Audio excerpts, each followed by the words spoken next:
Agaseke k'amakuru mu karere ngapfunduriye muri Kongo Kinshasa. Ibiro n'amakuru bya Kongo ASP byatangaje ko kuri uwa mbere umugaba mukuru w'ingabo za Kongo Kinshasa yahagaritse ku mirimo umuvugizi wa gisirikare General Major Ekenge kubera amagambo y'ivangura yavuze ku bwoko bw'Abatutsi. ASP hamwe n'ikinyamakuru Potentiel isubiramo umusirikare mukuru bimenyesha ko Ekenge yahagaritswe amenyeshejwe n'ibiro bikuru bya gisirikare mu gitondo cyo kuwa mbere. BBC yabaje Ekenge ko yahagarikwa rye ntiyasubiza. Mu itangazo y'igisirikare cya Kongo ryasubiwemo na Minisiteri y'itumanaho y'iki gihugu, igisirikare cyavuze ko ibyo Ekenge yavuze bidasobanura uruhande rwa leta ya Kongo, urwa Perezida wa Repubulika cyangwa se urwa guverinoma. Mu kiganiro Plateau Special kuwa gatandatu kuri televiziyo ya leta, umuvugizi w'igisirikare yavuze amagambo ari kwamaganwa na bamwe nk'amagambo y'urwango no kwibasira igice cy'abantu by'umwihariko abagore bo mu bwoko bw'Abatutsi. General Major Ekenge abajijwe n'umunyamakuru ngo mubwire ku ngingo bita ubwenge ikoreshwa na bamwe muri Kongo Kinshasa no gusobanura amayeri nabi, Ekenge avuga ko ari ay'Abanyarwanda by'umwihariko Abatutsi. General Major Ekenge avuze ko gushakana n'umututsikazi bisaba kwitonda. Umutwe wa M23 watangaje ko mu guhindura umututsikazi ikimenyetso cy'umwanzi, ubutegetsi buteguye ubugome mu ntekerezo bw'ingaruka zirimo guhezwa,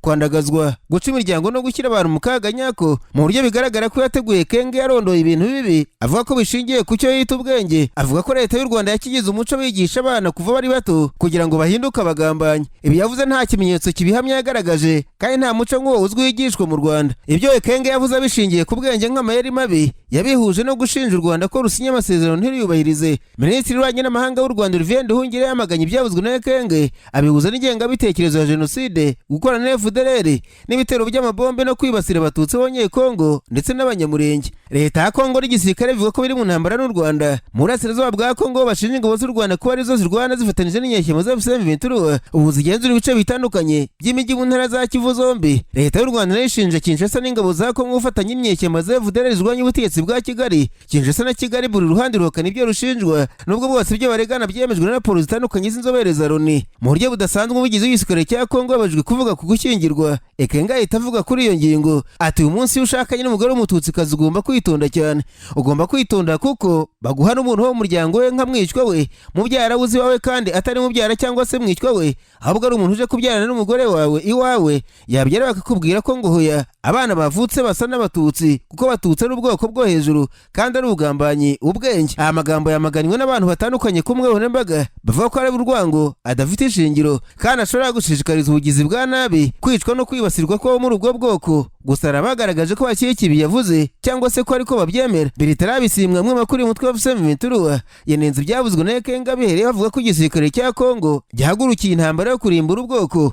Mu itangazo umutwe wa M23 bavuze ko ibyo General Major Ekenge avuze bigaragaza inkubiri nyayo irimo kuba muri Kongo y'urwango ku Batutsi. Yemeye iteguye kandi itangazwa n'ubutegetsi bwa Kinshasa. Yongeraho iti ubutegetsi buretse amagambo abyinagaza ubwoko bwose agakwira, by'umwihariko ku bagore n'abana, niba bikiri ibintu byoroheje biba biri mu bufatanye bwa politiki. Minisitiri Nduhungire ku rubuga rwa X yanditse ko kubera ibyavuzwe na Ekenge avuga ku bagore b'Abatutsikazi nagira ikimwaro cyangwa se abigiriwemo inama n'inshuti ze zo mu burengerazuba, Perezida Tshisekedi vuba ngaha ashobora kwirukana General Ekenge. Yongeraho ati ibyo ntibikuraho ko ubu kugana ku kuzimu kwa jenoside mbere yo guceceka ko amahanga nko muri 1994 ari cyo gikomeye ku karere n'u Rwanda by'umwihariko rutazigera rwemera ko amateka yarwo mabi yisubiramo. Umutwe wa M23 ugizwe n'Abanyekongo b'Abatutsi n'ayandi moko y'Abanyekongo nk'uko bivuga mu by'urwanyi ruvuga ko harimo guhagarika ubutegetsi bubi, ubugizi bwa nabi, imvugo z'urwango, ubwicanyi n'ubuhunzi by'umwihariko ku Banyekongo bavuga Ikinyarwanda barimo n'Abatutsi. General Ekenge yavuze ko ubutegetsi bw'u Rwanda aribwo bwiyemeje guhungabanya Kongo n'inzego zayo, ko abasirikare bakuru ba Fardc bafunzwe ari abashukashutswe n'Abanyarwanda. Ekenge nta gihamya yagaragaje kibi yavuze kandi benshi mu basirikare bakuru ba Kongo baherutse gutabwa muri yombi ntibaraburanishwa. Uruhande rwa M23 hamwe n'imiryango yo mu basirikare bakuru bafunzwe harimo n'Abanyamurenge bavuga ko bazira ubwoko bwabo. Ibi nabyo nta kimenyetso ntakuka kibihamya. Ekenge uvuga ko hejuru ya kimwe cya kabiri cy'imyaka maze mu gisirikare yakoreye mu ntara za Kivu y'Epfo, Kivu Ruguru na Ituri. Yavuze ko intambara igisirikare avugira kirimo kiri kwirwana n'u Rwanda,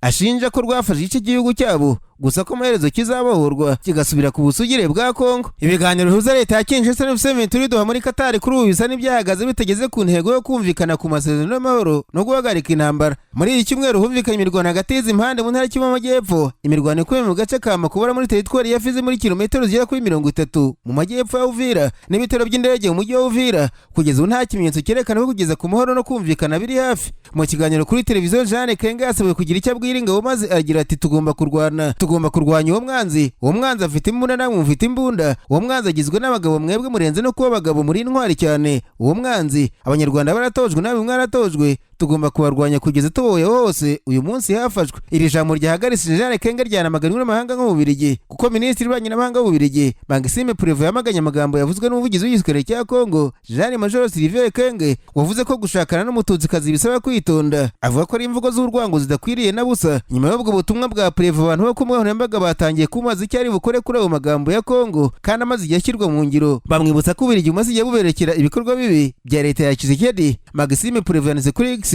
ati natunguwe n'amagambo yavuzwe uyu munsi n'umuvugizi w'ingabo za leta ya Kongo General Ekenge yibasira Abatutsi. Ni ibintu bitari bikwiriye ku muyobozi, ndayamagana nivuye inyuma. Imvugo zose z'urwango zigomba kurwanwa. Yavuze ko ubumwe bushobora kubaho mu gihugu mu gihe gusa abantu bose bakize hamwe nta n'umwe uhejwe. Nyuma y'aya magambo bazi politiki y'Ububiligi kuri Kongo bahise batangira kubaza icyo ari bukore, usibye kuvuga ko yamaganye gusa ibyavuzwe. Areda yasigaye wabaye umusenateri mu nteko y'Ububiligi atari ko nta mwanzuro wifateho, sibyo urayifata nk'aho ari ibintu bito biri aho gusa aho kwibona nk'ibigaragaza ibikorwa nyakuri by'ubutegetsi bwa Fardc. Kangwagirira sitasiyo mu Rwanda yamubwiye ko imvugo ye ari amarira y'ingona kwiri gukorwa na Kongo ibivoma mu buyobozi bw'Ububiligi. Yavuze ko ubutegetsi bwa Tshisekedi bumaze igihe bukwirakwiza urwango ndetse bwibasira Abatutsi bakicwa. Ubu witwa Rufamakaye ati turambiwe amagambo, mufata ingamba, ubu butegetsi bugomba kuvaho. Narashingura ibirenge muri Kongo Kinshasa, ariko mubwire ko igisirikare cya Kongo Fardc cyashinja abantu hafi ya Perezida Antoine Chilombo kuba aribo bari inyuma y'umutwe witwaje intwaro wa Mobondo. Mobondo ni umutwe byatangiye uteza amakimbirane ashingiye ku butaka muri teritwari ya Kwamutu mu ntara ya Mandombe. Gusa kuri ubu wamaze guhinduka umutwe w'inyeshyamba ndetse wagura ibikorwa byawo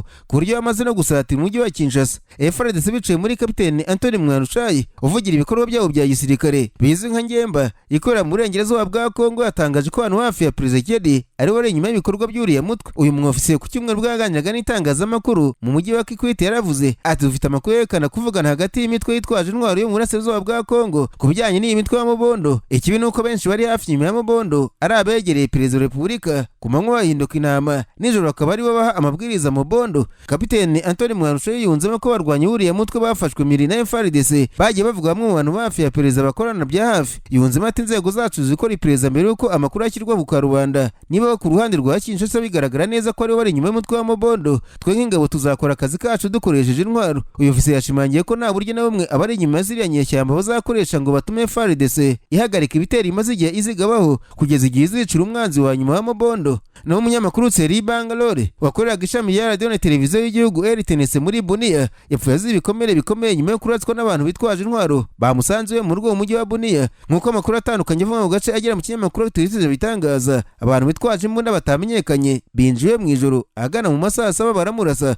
yakomeretse bikabije mu mutwe ndetse atakaza amaraso menshi mbere yo kujyana ku ivuriro rya Salama, aho yinjiye amerewe nabi cyane. Urupfu rwe rwemejwe na bagenzi be muri RTNC Bunia na bene wabo. Thierry Bangalore yari umwe mu bashinze televiziyo kuri YouTube yitwa La Voix d'Orituri. Raporo y'umwaka igaragaza abanyamakuru mu kaga journaliste andanje yasohotse tariki ya 22 Ugushyingo igaragaza ingaruka zikomeje guterwa no gukora itangazamakuru muri Kongo Kinshasa, mu gihe ngo ihohoterwa ry'amakuru muri rusange ryagabanutse ku butegetsi bwa Tshisekedi ugereranyije n'ibihe bya Kabila. Izindi dosiye zikomeye cyane ubwicanyi n'inyerezwa byariyongereye cyane. Hagati ya 19 n'Ugushyingo uyu mwaka abanyamakuru 12 barishwe, abandi 4 barazimira, ugereranyije na 15 bicwa babiri bakaburirwa irengero. Hagati ya 2001 na 2018 ku butegetsi bwa Kabila umubare w'abanyamakuru bafunzwe nawo warazamutse uva kuri 24 ugera kuri 28 muri icyo gihe kimwe. Imirwano hagati y'abarwanyi M23 n'ingabo za leta ya Kongo zishyigikiwe n'abazalendo ku wa mbere uyu munsi yabereye mu midugudu ya Katogo, Kigogo, Kambiba no mu turere tuyikikije. Iyi mirwano nk'uko amakuru atarasobanuka neza bivuga iri kubera muri grupoma ya Karungwe, sheferi ya Bavira, teritwari ya Uvira mu ntara y'Kivu y'Amajyepfo, nko milimetero 10 uvuye mu mujyi wa Uvira, nk'uko bitangazwa n'ikinyamakuru Kivu Morning Post. Ku mugoroba ku wa gatanu mu cyumweru gisa imirwano hagati y'inyeshyamba za M23 n'ingabo za Kongo Kinshasa zifatanyije n'inyeshyamba za Wazalendo yavugwaga ikakumba hafi ya Katongo. Kugeza ku cyumweru gishize inyeshyamba za M23 zari zikomeje kugenzura Kigongo ndetse na Katongo. Naho mu Burundi, Minisitiri w'Imari mu Burundi Dr Yirukanwe yatangarije abagize inteko ishinga amategeko ko ubuyobozi bwa Societe Fomi ikora ifumbire mvaruganda bukomeje kumutera ubwoba kugira ngo abuhe amafaranga ataremerejwe mu masezerano bwagiranye na leta. Uyu muyobozi yagaragaje ikibazo cyo ku cyumweru bwasobanuraga abasenateri b'u Burundi umushinga wa leta wo kuvugurura ingengo y'imari y'igihugu y'umwaka w'ingengo y'imari ugiye gukurikiraho. Minisitiri Yirukanwe yavuze ko mu kuboza umwaka Fomi yamugejejeho inyandiko ebyiri zishyuza Minisiteri y'Imari amafaranga ivuga ko ngana n'agaciro k'ifumbire yarengeje ko yari yaremereye leta hashingiye ku masezerano. Yasobanuye ko muri iyi nyandiko hari iminsi aba leta amafaranga y'amarundi miliyari 50 y'ifumbire y'inyongera yatanze mu gihembwe cya B na C cy'umwaka w'ubuhinzi 2025 n'inde hagati y'igihembwe cya B 24 na A 25 ifite agaciro ka miliyari hafi 7 z'amafaranga y'amarundi, ariko ko atazemera gutanga amafaranga atazi mu masezerano. Atumbwire namwe ko ibintu twabikora none se akasaka maramaza ye nta muntu n'umwe dufite ikintu na kimwe. Hanyuma cy'Imana yamfashije gusa nzize ukuri nta kibazo, kandi ndabizi ko ntacyo nzaba kwitera bwo baryo ndaribona, ntacyo nzaba icyerekezo 2030 nzakibona neza, sinkekeranya ngibire ari ibintu tubayemo. Mumbwire amafaranga avahe. Minisitiri Ndikumana yatangaje ko urundi bwaranzwe n'akajagari gakomeye mu ikoreshwa y'ingengo y'imari, kandi kugiye geze ngo gahagarare. Perezida wa Sena y'u Burundi Jean Gervais Ndirakobucya yashubije Minisitiri Ndikumana ko ibintu bitoroshye, kandi ko abasenateri bamukomeje yamusezeranyije ubufasha mu kurwanya amajoro ko kugira ngo sosiyete y'abarundi badakunda ihinduke bisaba kudacika intege. Ati kugira ngo sosiyete yacu ihinduke nuko hatangira kuboneka bamwe bemera gushyira uko kurabona. Abarundi ntibakunda ukuri, iyo uvuze ukuri rimwe na rimwe hari ubwo ujya no kukuzira. Ndabizi neza ko ukuri gutinda ariko kurasohora. Tuguteye intege rero ntucike intege, ibigukanga ntuzabibura. Ikiza nuko rero wese yazabona ko ibyo uri kuvuga ari ukuri, uri kurwanira ubutunzi bwa leta, urwanira ubutunzi bwa bene gihugu. Sosiyete FOMI yashinzwe muri Gashyantare 2019 kugira ngo igabanye ifumbire mvaruganda itumizwa mu mahanga, yashinzwe na Adrien Ntigacika Arias Ziranotse uri mu muherwe bakomeye mu Burundi. Nararanganije amaso y'amakuru byakirwa muri Uganda. Abanyamakuru bakize amakaramu ku mpapuro barandika. Baratswe umunsi mu rukiko rukuru mu Uganda ruhanzwe amaso n'abambari ba Dr. Kiza Besigye bategereje kumenya niba umucamanza Emmanuel Baguma wakunze kwikomwa muri rubanza aza kumurekura by'agateganyo kaburana adafunzwe. Ikinyamakuru Daily Monitor cyanditse inkuru yibaza niba bwana Kiza Besigye azakira agasohoka muri gereza, cyane ko maze kuburana kane kose asaba kurekurwa atanze ingwate umucamanza akabyanga. Dr. Kiza Besigye na Obedi Rutere inshuti y'amagara yamufashaga muri politiki bamaze umwaka bafunzwe muri gereza ya Ruzira bashinjwa ibyaha bishingiye kugambanira igihugu no gushaka gukura ubutegetsi bwa Perezida Museveni akoresheje imbaraga. Abagabo bombi bafatiwe mu mujyi wa Nairobi muri Kenya umwaka ushize, aho bivuga ko bari bagiye guhura n'abanyamahanga bagomba kuba imbunda zo kuvana Museveni ku butegetsi. Hagati y'abana abanyakugendera Dr. Apollo Milton Obote wategetse Uganda bandikiye Minisitiri w'iterambere ry'umuryango Madame Betty Amonge Ongone bamusaba ko bavira mu nzu za sakoreramo, bavuga ko akiniramo politiki zidashinga z'ishyaka NRM riri ku butegetsi. Ikinyamakuru Chimp Report cyanditse ko abana bandikiye Minisitiri Amonge bamusaba kuva mu nzu akoreramo mu mujyi wa Rira, kandi bumenyesha ko ishyaka UPC yise yashinze atagomba kugumya kurikoresha mu nyungu ze bwite ashaka ubutegetsi muri guverinoma ya Perezida Museveni. Uyu muryango uva kubabazwa no kuba Madame Betty Amonge yirirwa asingiza ubutegetsi bwa gisirikare butiyekeje igitugu bwa Museveni akabikorera mu nzu za Milton Obote wabaye perezida, cyane cyane ku cyiciro cy'aka mu mujyi wa Rira. Chimp Report yavuze ko abana ba Milton Obote bavuze ko banababajwe n'amagambo yatangajwe na Betty Amonge avuga ko nyina babyara mama Millie Obote atasigasiye umurage w'umugabo we, akaba ari we ahubwo ubikora ngo ukine igitutsi kuri uyu muryango kandi kitazasibangana. Abana ba Obote bavuga ko nta hamwe Minisitiri Betty Amonge akwiye kongera kuvuga izina rya Obote kuko indangagaciro z'ishyaka UPC yazangije riheruka kuba ryo rikiri irya Milton Obote. Ikinyamakuru kibuza ko 2013 Madame Betty Amonge yashakanye na Jimmy Yakena umuhungu wa Perezida Milton Obote wayoboraga ishyaka UPC, ndetse ko kuva ubwo yagiye ahabwa imyanya ikomeye mu butegetsi bwa Museveni akanagaragara muri za ruswa zikomeye ntahanwe bikarenzweho uruhu rw'amazi. Abana ba Milton Obote bashinja NRM gusenya ibintu byose ishyaka ryasi ryayeje kuri Uganda. Ubu Museveni akaba akomeje gusenya uwo muryango anyuze muri Minisitiri Betty Amonge wawushatsemo, ariko bavindimwe n'umugabo we bakaba bamushinja gusenyera ishyaka ryabo muri NRM no guteza intugunda mu muryango yashatsemo, akaba ari mpamvu basaba ko atazongera gukandagira mu mitungo ya se ari we sebukwe nawe. Hanyuma komisiyo y'amatora yakanye iby'umukandida Robert Kyagulanyi Elias Bobi Wine wiyamamariza kubera Uganda yayishinje byo gushaka kwiba amajwi binyuze mu kwemerera abantu gutorera ahantu harenze hamwe. Bobi Wine yabitangaje ku rubuga rwa X agaragaza ko hari umuntu witwa Matovu Ronald wemerewe gutorerwa ahantu habiri kandi ari umuntu umwe kuko n'igihe yavukiye gihura mu duce twombi. Komisiyo ishinzwe amatora yakanye ayo makuru ivuga ko yabigenzuye abo bantu ari abantu babiri batandukanye, gusa kubera umutekano wabo ndetse no kubahiriza amategeko agenga abatora itari bushyire hanze amashusho yabo. Iyi komisiyo yagaragaje ko uburyo bukoreshwa mu gutora bwitwa Biometric Voter Verification System bwavuguriwe ku buryo abiyandikishije bafashwe amafoto n'ibikumwe ku buryo yamaze gutora nta handi hantu yajya gutora. Bobi Wine kandi yari yashinjiye komisiyo kudatangaza urutonde rw'abantu bazatora, ariko bivuga ko byakozwe ahubwo uyu mukandida abeshya. Amatora ya perezida muri Uganda ari tariki ya 15 z'ukwa mbere umwaka utaha.